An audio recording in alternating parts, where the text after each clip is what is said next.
Hello and welcome to the third round of the Mercedes-AMG Motorsport eRacing competition, the virtual racing competition of Mercedes-Benz, AMG and Race Room Racing Experience. My name is Robert Wiesenmüller, and today I will not be joined by Peter Reichert as usual, but instead I will be joined by James Kirk. Yeah, hi Rob, hi everybody, and it is an absolute pleasure, I should say, rather, to be here at a track which is one of my personal favourites, not just for the amount of skill that it requires to overtake it, but just the general layout as well. It's a good old-fashioned road course. It's the Hungaroring, 4.4 kilometres, and I am extremely excited to see what these Mercedes cars are all about. Yeah, so for all the new viewers here, let's just explain what this is about. So this is the Mercedes-AMG Motorsport eRacing competition. It's a competition for PC gamers, or sim racers as they're often called, people who want to drive virtual racing cars as close to reality as they can, as close to the real thing as they can. And the game we use is Race Room Racing Experience, which is free to play. You can download it on Steam, and you can join this competition with this beautiful Mercedes for free. And you can try yourself to qualify.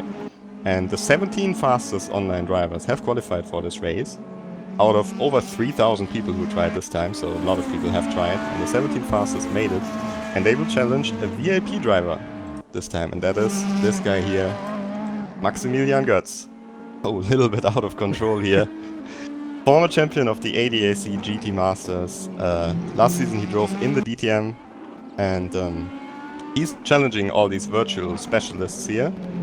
And let's see if we can actually see him at work. Oh, it seems like our camera is a little bit behind. I'm not sure what is happening there with the camera. Either way, It possibly having technical difficulties on that front. He might very well be on a different rig to the one that the camera sets up on, but either way, I love this idea of bringing in a VIP driver every round. If you haven't watched the previous rounds in this championship before, then we had a current Formula 1 driver, Pascal Wehrlein. He was driving at the Hockenheim ring, and then we also had at the Laritz ring, off the top of my head, can't even remember. Rob, you were there, weren't you? Yeah, last time we had Dani Kunkadea, who was driving. Yeah, that's right, yeah. And he actually did a great job, and he almost finished in the points, so points for the top 10. And let's actually take a look at the points here. Let's take a look at the standings, and it's Julian Kunze from Euronics Gaming, who's currently leading the point standings on 36 points.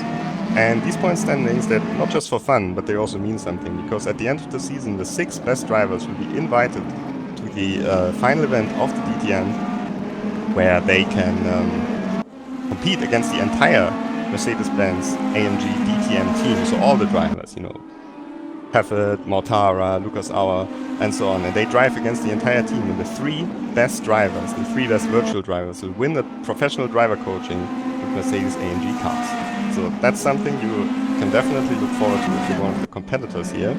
But if you're one of the spectators here, let's see what we actually have for you today.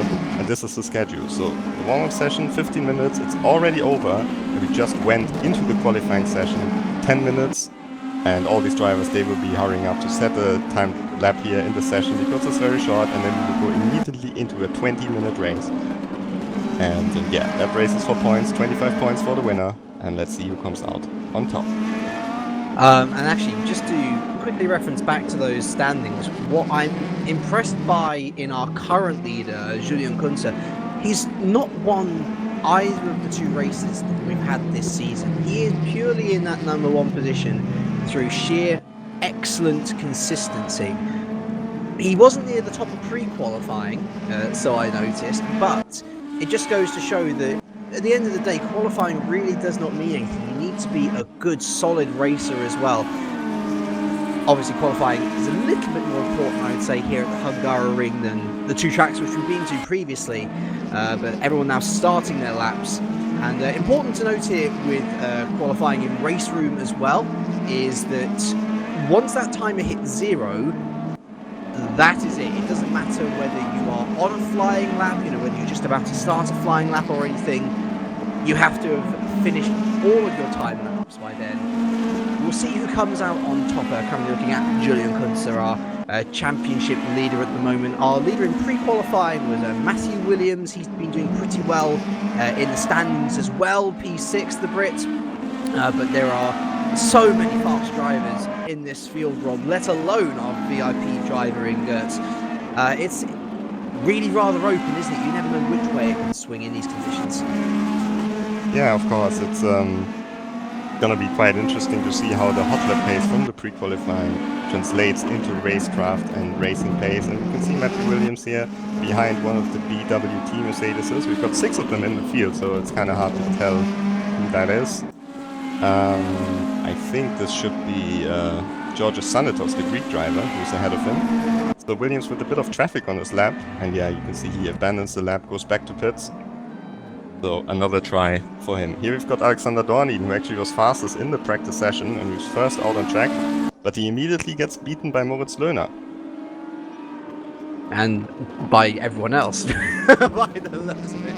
To be fair, actually, it's not too critical to get the lap in at this early stage. I mean, like you saw with Williams, you're going to get held up with traffic sometimes. It's going to happen. Alternatively, you could just, let off rather than quit back to garage or anything. And, well, as I say, they've got 6 minutes left, and it's not too long a lap here in Hungaroring either. So, but obviously, with the less time that you have, with the more chances that you take, the less opportunity you'll have to get that perfect lap. Jack Keithley then, a bit of a controversial winner last time at the Lauritz Ring, had a massive battle with Kevin Siggy Rebenacker, who just goes as Kevin Siggy for short.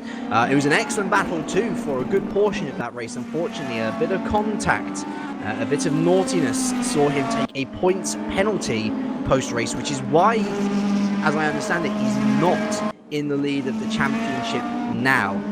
So a bit of a point to prove for Jack Keithley and possibly for Kevin Siggy as well, who might be thinking to himself, I could have won the race last time had that contact not occurred. Yeah, Kevin Siggy and Jack Keithley certainly the stars of the last race of the Lauritz Ring.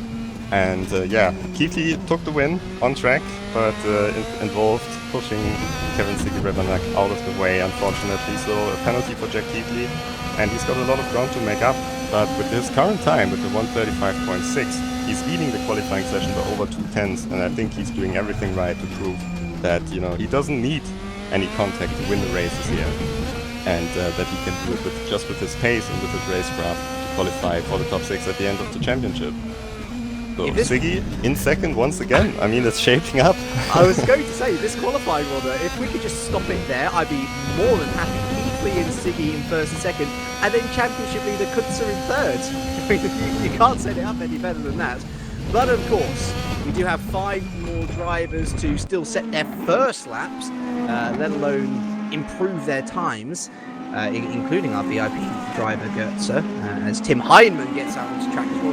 Heinemann was not with us last time at the Lauritz Ring, but won in Hockenheim. So certainly a driver not to be snuffed at, as Gertz there goes in P14, 2.8 seconds off the pace, I think I read that as. So the VIP is going to have to get a bit of a move on. I mean, to be fair, I should go back to my earlier point. It still stands, qualifying, not the end of the world, but certainly, I think just for personal pride, really, you'd hope to do a little better than the last position. Yeah, for sure, but what you have to understand is that some people might think, hey, it's just a game, but it's not just a game for all these people who are driving here in these races, and they've been practicing so hard for the last weeks just to set a time here to even qualify for the race. They've put in hours and hours of preparation for this event. And so for Maximilian Götz, who's of course very fast in the real racing car, and it comes very close to the real racing car as Daniel Fonkedea has proven, but it's still gonna be a really, really difficult task to to translate that pace from the real racetrack here into the sim, especially against these people who are so prepared. And certainly, I mean, to those newer viewers as well, I mean, having commentated on eRacing, sim racing, it goes by a couple of names. You would be surprised about the competitiveness and the passion that goes into online racing. You may see it, you know, as Rob says, you know, like a game, but really with the physics that, you know, guys like Race Room can provide you with. I mean, there have been races where you'd argue it's more entertaining than the real thing itself. People are more prepared to take risk because it's not like there are lives on the line or anything. I think it's a fantastic sport, a fantastic e-sport as it is, and I'm sure that we'll provide to you an excellent race today as we've been watching an excellent qualifying session. Just over 2 minutes remaining of it. It is still Keithley from Siggy from Kunze. We've got Lerner there in 4th and Dorniden making it a German 3-4-5. In fact, the Germans occupying a nice conglomerate there in wow, I completely messed up that word, in 3rd through to 7th or 8th, I should say. It was 7th, now it is 8th, as Williams finally gets in decent lap, traffic free, I believe. I don't see, oh, there was someone directly ahead of him, but probably not getting in his way. Up to P4 Williams, our pre-qualifying leader, remember, so he was the man who posted the fastest time before this event, but in the pressure cooker that is the actual qualifying session, things do change as he moves down to 5th. I believe that is Lerner retaking 4th position. And oh, a really nice time set there from Jaroslav Honzik, the Czech driver, as he moves up into the top 10, P6. So that was his first time lap as well. I doubt he's going to be able to finish this lap actually with only just over a minute to go. But nevertheless, that's a nice time to post from both Williams and Honzik. Yeah, just to go back to your previous point for a moment. So if you want to experience the sim racing yourself, of course you can just download the game on Steam and join the competition. You can drive it with a gamepad or a keyboard, but I'm pretty sure all of the drivers who are on this grid, they're using a steering wheel and pedals and maybe a game seat as well. But yeah, you can just try it for free and see maybe, you know, maybe it's something for you. Maybe it's something you can enjoy and you want to spend your time with. Back to the qualifying session though. Tim Heinemann, 32 seconds left on the clock. And he hasn't set a time yet. And I think this might have to do something with the track limits on this track, because it's a modern Formula 1 circuit. It has got a lot of runoff areas, and you can easily go too wide, and then the game will automatically invalidate your lap time. And maybe Heinemann has been the victim of that, so he will just finish this lap. But I'm not sure if it's going to be such a good one. Well, let's see where it puts him. P6. Yeah, That's decent effort. Enough. Yeah, I mean, he was P3 in pre-qualifying, and that is your lot. That is your lot. So Jack Keithley then, our controversial winner from last race, on the front row with the person who he made contact with, Kevin Siggy, with championship leader Kunze in 3rd. That sounds like a tasty treat, which we are all going to enjoy in about 50 seconds or so. And this is one of the things I absolutely love about Race Room, Rob. No time for warm-up. It is straight from qualifying into the action. Yeah, now you can see the cars lining up on the grid here. Just imagine a small, you know, a team pushing them in there. They're not displayed right now. They're just spawning on the grid. But yeah, the clock is ticking down, and when all the cars are on the grid, the timer will actually end and the race will automatically start. So then we will have the lights, and then we are racing. So Keithley will be on pole position in the silver car with the number 2. He's not on the grid yet. And alongside him, that's the number 21. That's Kevin Siggy in the pink car. Behind him, number 3, Julian Kunze, the championship leader. Number 20 it is actually for Jack Keithley, but now you can see him here on the pole position in the silver car. A beautiful selection of majestic Mercedes. Hopefully we'll see a beautiful race as well, as we are away here at the Hungaroring, and look how ultra-defensive Keithley went off from the line there. His start was not great, and he had to cover off Siggy, but Kunze there on the outside has got a good start because of that ultra-defensive move. Can he go around the outside? Kunze got a little bit deep, and I think that Keithley will just about hold on, but Siggy could be under pressure. In fact, he is under pressure. Kunze into 2nd, Williams with a decent start as well, battling away for 3rd. In fact, Williams is through into 3rd, so Siggy, not the best start at all. Down out to 4th. It's not the end of the world just yet, of course, but clearly that is not the start that he wanted. Keithley and Kunze streaming away, Heinemann up to 5th, Lerner down to 6th, Dorniden and Hassa, and let's lose that back there. It's Schön there down to 9th the Germans once again in a nice cluster. Honrig losing positions as well in those open couple of corners, down to 10th. And Maximilian Götz is up to 13th position after the start, so great performance from him here at the beginning of the race, moving up the grid. But we have to go back to the front because Julian Kunze is trying to chase Keithley, but behind him, Heinemann is making move. Oh! Heinemann past Siggy. Heinemann, the number 46 car, contact once again. It's getting a bit clustered. This is always a problem with the Hungary. It gets very tight and these people are getting a little bit excited. It's just the first lap, lads. You can calm down a little bit. I did notice our Estonian driver, Reese, there, lost out in the Sector 2 chicane after an absolutely manic lap one. It is Keithley that leads from Kunze and Williams rounding out the top three. Lerner in fourth. And then we have everyone in behind, it seems, in the battle for the top 10. Oh, and Heinemann is hungry. You can see it, how he is pushing, how aggressive he is. Oh, Siggy almost lost it in the back there. So Lerner went past Heinemann in all this trouble. And Siggy lost out the most. He's down into 7th position. And Heinemann's diving for the position once again. They're rubbing today, aren't they? There's no love between these drivers. And as you say, Heinemann really on a mission. He's up to P4. But to be fair, the more that he argues away with these drivers down below, the more time he's going to lose to those podium 3 who seem to be screaming away at the rate of knots now. Yeah, so Keithley has got a perfect start. He's checked out the front of his closest rival Siggy from the last race, and now Kunze is actually behind him just under 1 second, so this could be interesting for the DRS window. But yeah, Heinemann, of course, charging through the field here, battling with these drivers, and his car looks so loose as well when he's going over the curves. So he's going all in, that's for sure, in this race. And of course, he's been the race winner of the first race, and he's won the Mercedes-AMG Motorsport eRacing competition last year when it was just 1 round. So certainly one of the guys who knows how victory tastes like.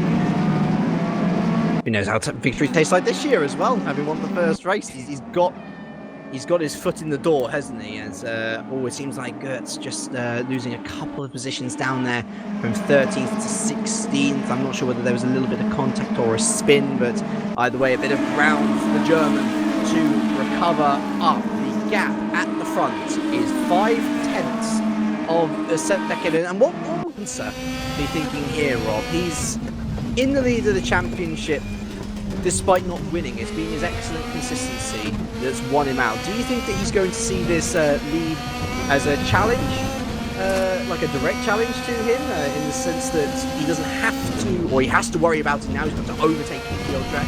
Or do you think that Kunze is just going to play the long game over this champion season and say, well, listen, I don't have to overtake you just now, I don't have to overtake you in this race, there's going to be plenty more opportunities down the road? Yeah, I think Kunze, this whole season, he's been driving very conservatively, actually. He hasn't gone for any risky moves, and but right now, just looking at it, it seems like he's a bit faster than Keithley. So it will be definitely interesting to follow that.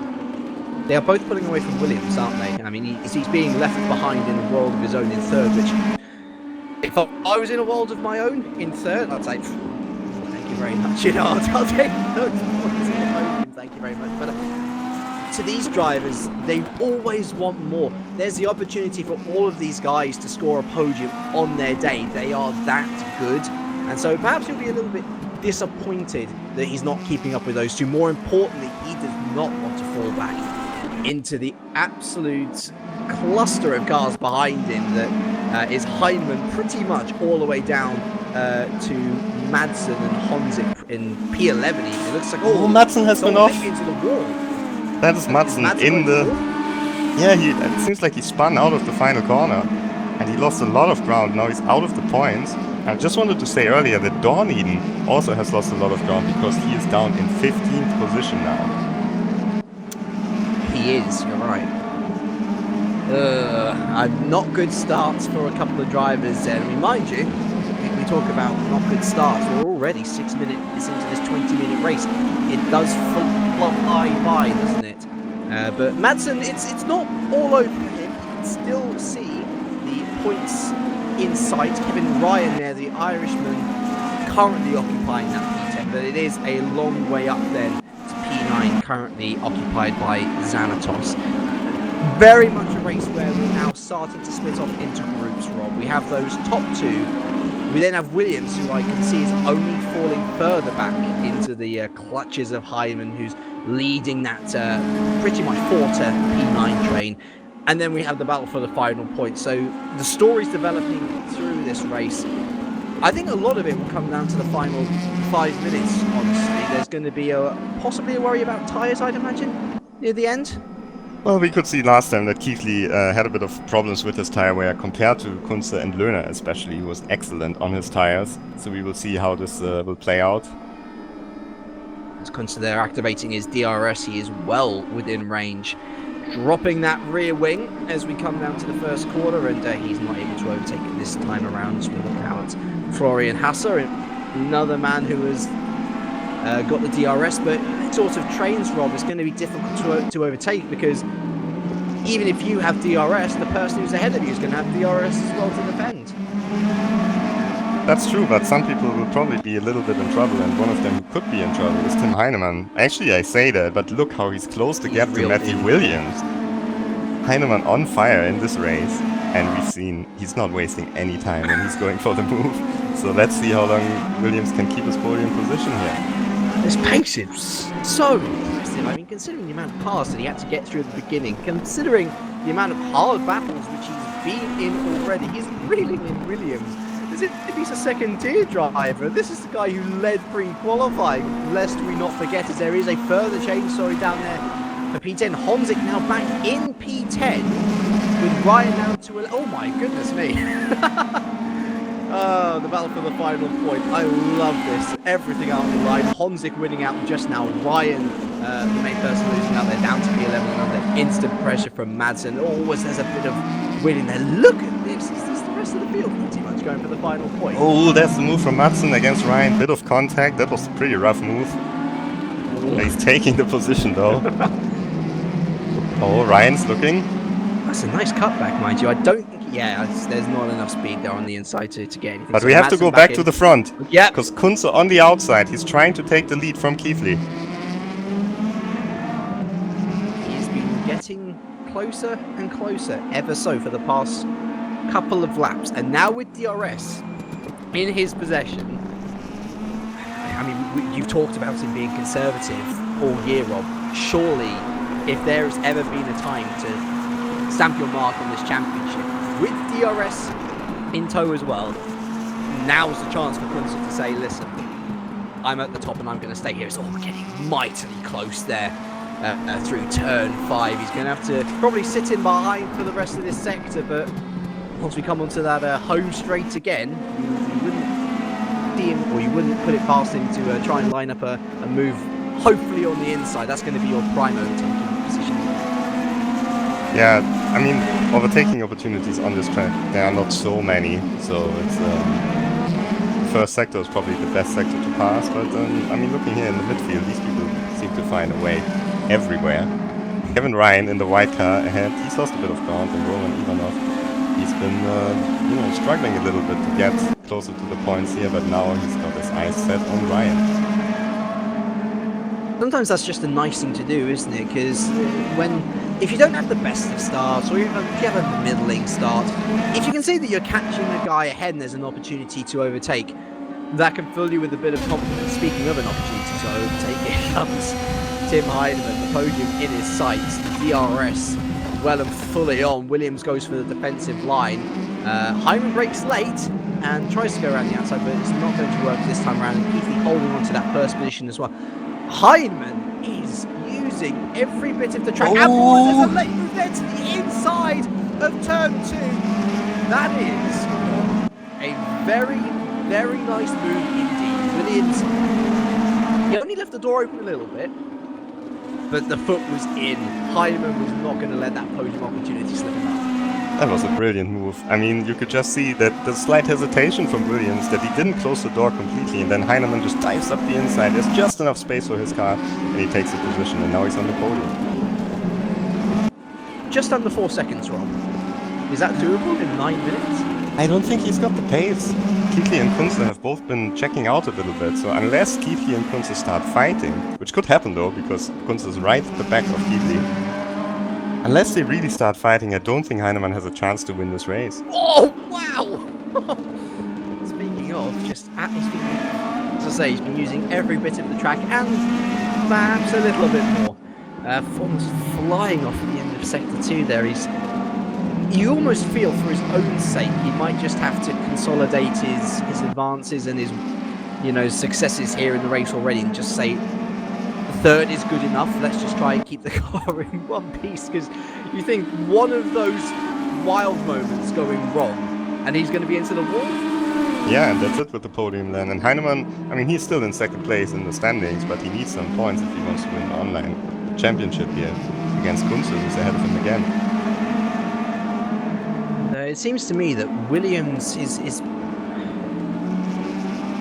the pace been a little bit underwhelming? I mean, we know that he got that great start, of course, but I don't know. It seems to me like Heinemann is now starting to push away, and if anything, he's under pressure from Lerner to hold on to even P4. And then, of course, if Lerner gets a foot in, that allows the likes of Siggy and Haase to stick their foot in as well. The Englishman are under an awful lot of pressure to hold on to P4 for the rest of the race. And Lerner is certainly one of the best drivers in terms of tyre wear. We've seen it last time, so it should be pretty difficult for Williams to keep that position now that Heinemann has gone through. And it also seems like Siggy is not really doing anything to put Lerner under pressure at the moment, so Lerner has got all the chances he can take a few different lines to put Williams under pressure. So a lot of work for Williams, and he's slowly dropping out of the DRS window as well. Heinemann, so in the next straight, if he gets a bad last sector here, in the next straight he might be in trouble. Very possibly. I am keeping an eye on that lead gap between Keithley and Kunze as well. It was down as low as 2/10. It's pretty close, isn't it? But I don't know, Kunze just got a little bit of a slow line out of that final corner. I mean, you can see the effect of the DRS here in full effect. You can see him closing, but it is not enough. If he wants to overtake Keithley, he's going to have to get a better exit out of that final corner than what we've seen from him so far, because it's just been it's been middling, hasn't it? It's been conservative, like you say, or perhaps even a little bit nervous at times. Yeah, I'm not quite sure what's holding him back here, because he seemed to have great pace in the beginning of the race, and now he's just not really looking like he's gonna make the move anymore. So let's see, 6 minutes and 20 seconds left in the race. Let's just take a look at Maximilian Götz, who's still going. Let's hope we've got the camera working right now. No, it's still on the wrong simulator. That's unfortunate. So, yeah, Maximilian Götz, not the best race for him, it has to be said. Unfortunately, currently running in 17th position, but still running. And, yeah. I'm not sure if he will be so happy about this. I think he will practice a bit for his next event. Well, it is something to say.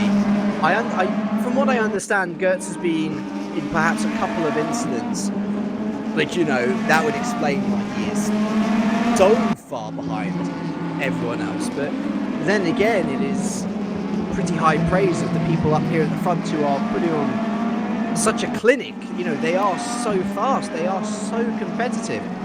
And I tell you what, at the end of the season, when the DTM lads come up against the top caliber of drivers from our eRacing series here, I really don't think they should underestimate them. And speaking of underestimation, I think that is something which Williams will have to certainly not do in the face of Maris Lerner here, who is really attacking, and a little mistake there on the exit of turn 1 from Williams. Has the opportunity arisen for Lerner to take him around the outside of turn 2? No, he goes a little bit deep. He's going to stick it around the outside though. Try and put the pedal down. Oh, a bit of a teach from Siggy behind, and is Lerner through. He ushers Williams to the outside of the track, and he is through. That mistake in turn 1 punished. Yeah, a little bit of elbows out, but a pretty nice move around the outside in turn 2 of Moritz Lerner. And yeah, Williams struggling a little bit here in the race. And once again, in this second corner, he gets overtaken. Last time was Heinemann on the inside, this time Lerner on the outside. Siggy keeps pushing him around this second sector. Oh, wow, a mistake once again from Williams. I wonder if those tyres are not as good as we first imagined. I mean, we were thinking maybe final couple of minutes they might start to struggle, but Siggy's through with a wonderful move on the exit of Sector 2 there, and now that's opened the door to Hasser as well. Williams going to try and go around the outside. There's a contract, I think, there between Williams and Hasser. Siggy definitively through into P5. Williams looking all over the place. Oh, his car is so loose. I don't even think he will finish the race on these tires. I mean, looks like he could spin at any moment, and he certainly was pushing a little bit too hard in the beginning of the race, and the drivers who have been protecting their tires, like Moritz Löhner, they're now pulling away at the end of the race. But let's go back to the front, because Kunze is back right behind Keithley. So let's see, it's 1 minute 40s laps around here, isn't it? So we're gonna have... I think the fastest time was 1 minute 35 in the pre-qualifying. Yeah, so 2 more laps after this one. After this one, I think we've got 2 more laps, roughly. Time is running out for Kunze, and once again we go back to that question: does he just say, "Oh, okay, second position, I'll take that, I'll leave it," or does he go for broke? Does he even have the pace to go for broke, Rob? Because we've seen him get so close yet so far. He's not even been able to mount a real overtaking threat to Keithley. He's gotten close, don't get us wrong, but there's been no move as such. Yeah, and he has DRS, of course. Keithley doesn't have DRS. So maybe the fact that he's so close is because of the DRS. And Keithley is actually faster, but this lap from Kunze was pretty good. You see Heinemann once again in the background, getting very, very wide over the curve there. He's that gap has maintained around 4 seconds, hasn't it? So I think you were absolutely bang on the money a few laps ago when you said you didn't really think he had the ultimate pace to catch up. Once again, Kunze going a little too deep into that final corner, a little wide out that corner. And perhaps this is where Keithley is gaining all of that time, because he has gained every single lap enough of a distance from Kunze so that the DRS is effectively cancelled out. 2 laps remaining. I honestly, unless there is a mistake from Keithley, I can't see where Kunze is going to overtake. Because look, I mean, he's gotten real close again, thanks to the DRS, and he'll stay close to Sector 2. I wonder whether Keithley set up this car for Sector 3 in particular, thinking that he might be defending. You could see it at the Lauber's ring that Keithley is always excellent, accelerating out of slow corners, and he's proving it once again. He's just, he's very good with setting up his car. And I think you also need to be very careful on the throttle when you accelerate out of such a corner, and you get the timing very, very precisely.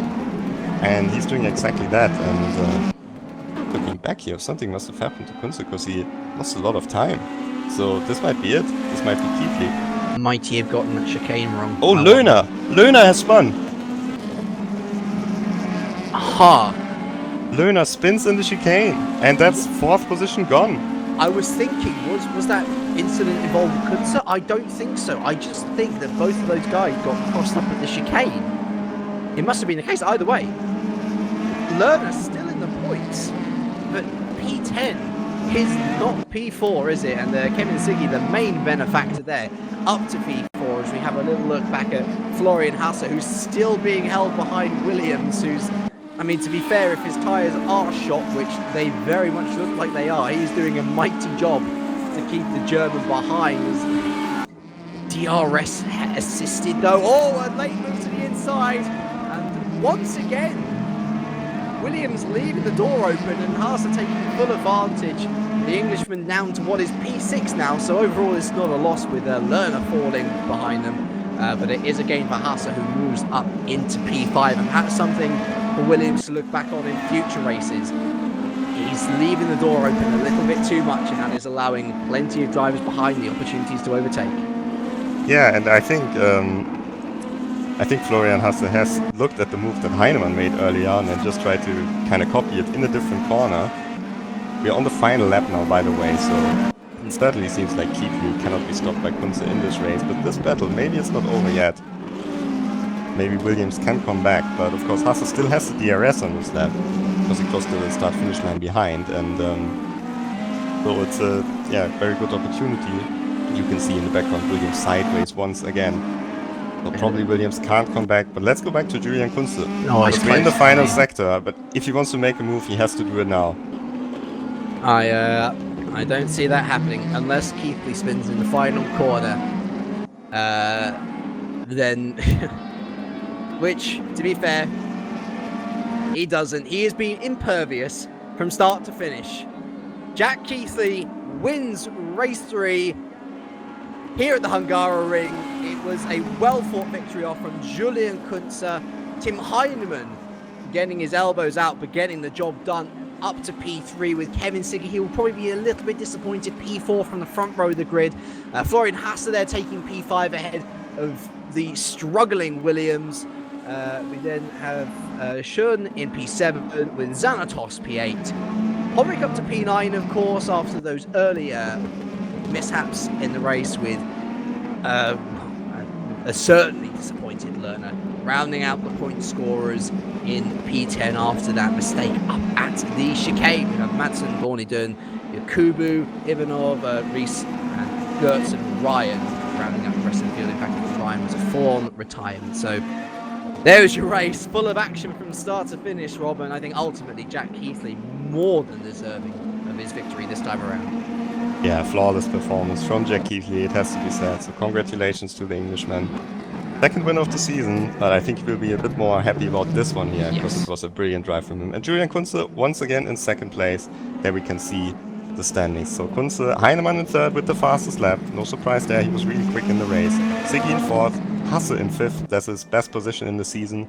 Matthew Williams finished in sixth. Schön, we didn't really talk about him in seventh. Sanditos, great performance in eighth, followed by Honzig and Lerner.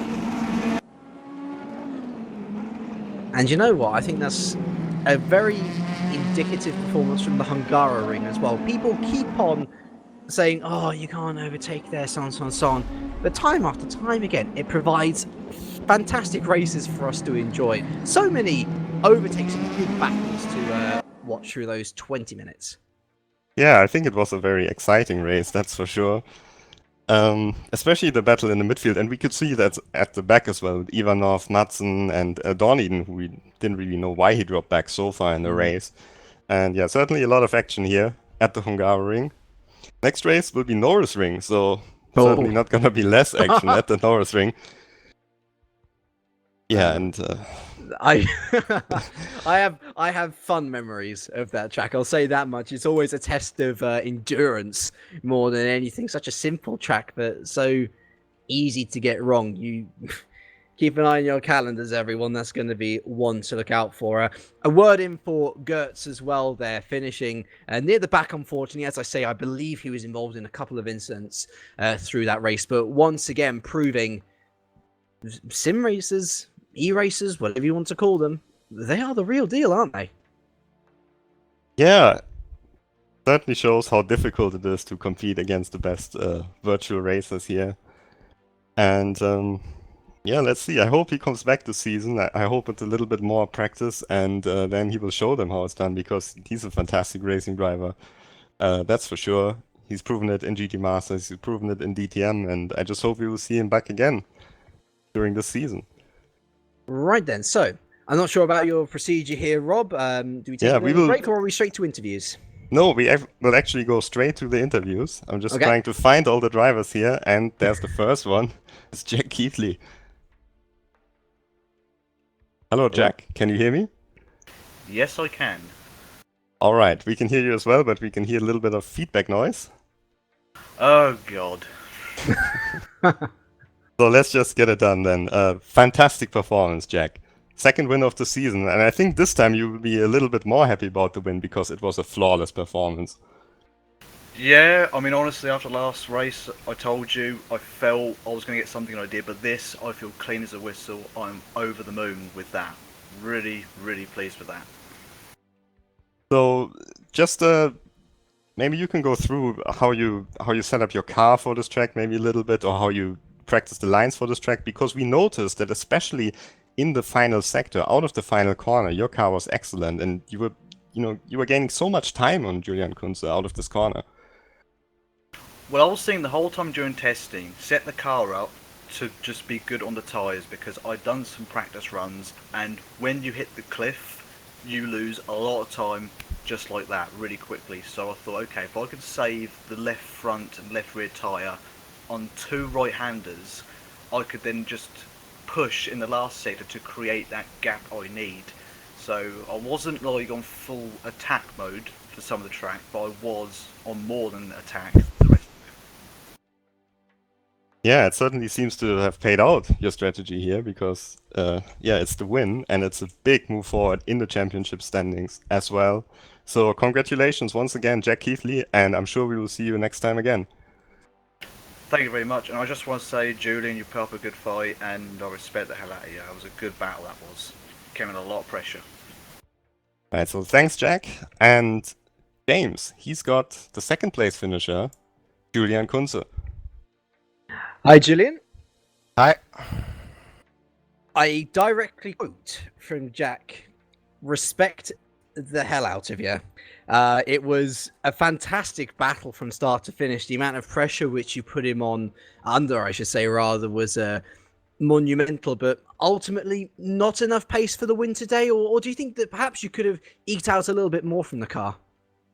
I was waiting for him to make a mistake, or that I passed him cleanly on the start-finish straight. But at the moment, I attacked a bit more the second to last lap. I broke too late for the chicane. I was only trying not to touch him. Then it was an attack, and yeah, that puts a gap between us. And yeah, I tried to close it, but yeah, only 2 laps remaining, and wasn't enough time left. If I'm to understand the situation correctly, that's your second place finish of the season. Surely it's only a matter of time before you break through to that P1, because such good driving. It'd be a shame if it wasn't rewarded. I think a second place is really, really good, and yeah, only one place for the first place. So yeah, I try my best that I can win a race. But yeah, second place, I take it, of course. And actually, to be fair as well, that consistency is going to be so important at the Norris Ring, the next round in which we travel to. Is that a track which you are particularly fond of? Do you feel like perhaps some of your particular driver traits might be of an advantage there? Honestly, I don't like this track. Not good. But let's see how I can do. I'll tell you what, I'm going to wish you the very best of luck anyway, and I'm sure that plenty of people will be rooting for you as well. Thank you very much for joining us, Julian, and congratulations on not only the race on battle, but your second place overall. Thank you. So I think, Rob, our final driver interview here with Tim Heinemann. Yeah, Tim, third place this time around, and certainly an exciting race for you. So please tell us through what happened in the opening lap of this race. Yeah, my quali was not so well, but yeah, then I started from P6, and in the first and second corner I was able to overtake some guys, and yeah, then I was on P4, and just I believe Löhner was in front of me, and yeah, with the help of DRS I was able to take the third place, and yeah, try to close the gap to the first two guys, but yeah, they were just too fast for me, so yeah, a good podium finish. We saw one move in particular, and that was an overtaking move on the inside of the second corner where you just dived really, really late against Matthew Williams. And can you maybe tell us how this, how you planned that move? Did you just go for the gap, or? Exactly, Matthew was on the inside, I was on the outside for the left-hander. And I saw that he is closing the gap on the inside, but yeah, there was a small room where I fit in, and yeah, so I was able to brake a little bit later and yeah, catch the third place. All right, so Norris Ring is the next track of the season. So what do you expect there? Yeah, like all the other guys already said, I don't really like this track, but yeah, I hope for another good podium finish and to collect some points and yeah, just make a good position in the championship. All right. Thanks a lot, Tim, and good luck for the next race. Thank you very much. So we're rounding out the interviews here. These were the top 3 finishers on the Mercedes-AMG Motorsport eRacing competition. Round 3 at the Hungaroring, of course, on Race Room Racing Experience, the racing simulator for the PC. So James, final words. Final words. Well, first of all, thank you very much for having me. It has been an absolute joy commentating on not just the qualifying session, of course, but I mean, what a race as well. Action from start to finish, some fantastic overtakes to boot as well. What more could you ask for on a midday serving up of e-racing action? Yeah, it's been a pleasure for me as well. It was a great race. And here's the calendar once again. So I hope you will all tune in for the next race at the Norrisring. It will happen at July the 2nd, and it will be at the same time. So just bookmark the YouTube channel of Mercedes-Benz or the Facebook page of Mercedes-Benz, of course, where you can follow the action once again. And I hope you will tune in again, and I hope we'll see you then. See you until next time. Take care.